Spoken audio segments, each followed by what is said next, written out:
کہنے لگی چچی آپ کا اور چچا کا حج فارم جمع ہو گیا ہے، اب آپ پے آرڈر بنا کر پیسے جمع کروا دیجئے پہلے۔ میں نے کہا پیسے پہلے کیوں؟ کیونکہ ہمیں تو یہ لگتا تھا کہ پہلے حج فارم جمع ہوگا، لکی ڈرا ہوگا، جب نام آئے گا تو پیسے جمع کروائے جائیں گے، ہمیں بینک کی یہ سیاست تھوڑی پتہ تھی۔ کہنے لگے فارم تو جب ہی جمع ہوگا جب پے آرڈر جمع ہوگا۔ میں نے کہا ہمارے پاس پیسے کہاں ہیں؟ کہنے لگے پھر فارم کیسے جمع ہوگا؟ اچھا جی، مڈل کلاس کے لوگ ہیں ہم بھی، جیسے آپ سب ویسے ہی ہم، وہی اسٹائل بیسیاں ڈالنے والا اور وہی اسٹائل پیسے جمع کرنے والا۔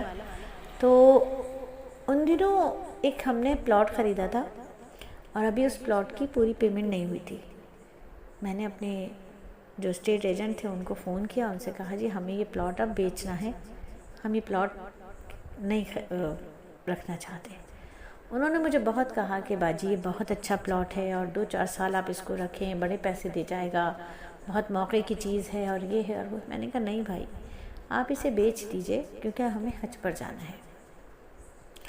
کہنے لگے ٹھیک ہے بھائی۔ انہوں نے پلاٹ بیچا۔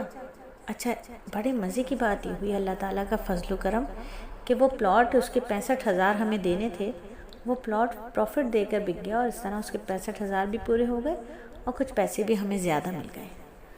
اب ہمارے پاس 1 لاکھ روپے کم تھے، 2,83,000 کا حج پیکج تھا پورا قربانی کے ساتھ، تو ہمارے پاس اس میں بھی ابھی 1 لاکھ روپے کم تھے۔ اب کیا کریں؟ ادھار مانگیں کسی سے؟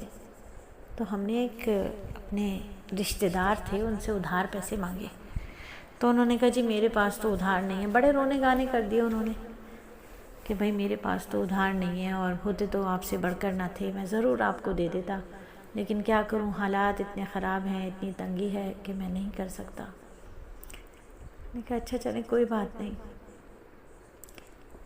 ایک اور خاتون تھی، ان سے کہا، انہوں نے کہا کوئی مسئلہ نہیں، 1 لاکھ روپے کی بات ہے، آپ لے لیجئے، کوئی مسئلہ نہیں ہے۔ انہوں نے ہمیں ادھار دے دیا، پکا وعدہ کیا کہ ہم آپ کو انشاءاللہ حج سے واپس آ کر پیسے لوٹا دیں گے انشاءاللہ۔ خیر انہوں نے ہمیں 1 لاکھ روپے ادھار دے دیا، اللہ کا بڑا فضل و کرم ہوا جی۔ اب جی فارم جمع کرا دیا بالکل چپکے سے، کسی کو پتہ نہ چلے کہ ہم نے حج فارم جمع کروایا ہے، کیونکہ ہم جتنے گناہگار ہیں اس سے زیادہ دنیا کے سارے بندے نیکوکار ہیں۔ اگر حج فارم جمع ہونے کے بعد ہمارا نام نہیں آئے گا تو سب ہنسی اڑائیں گے کہ دیکھا اتنے گناہگار ہو، اللہ نے بلایا بھی نہیں تمہیں، بڑے شوق سے حج فارم جمع کروایا تھا۔ ہم بالکل چپ چاپ حج فارم جمع کروا دیا، پے آرڈر بھی جمع کروا دیا ادھار لے کے۔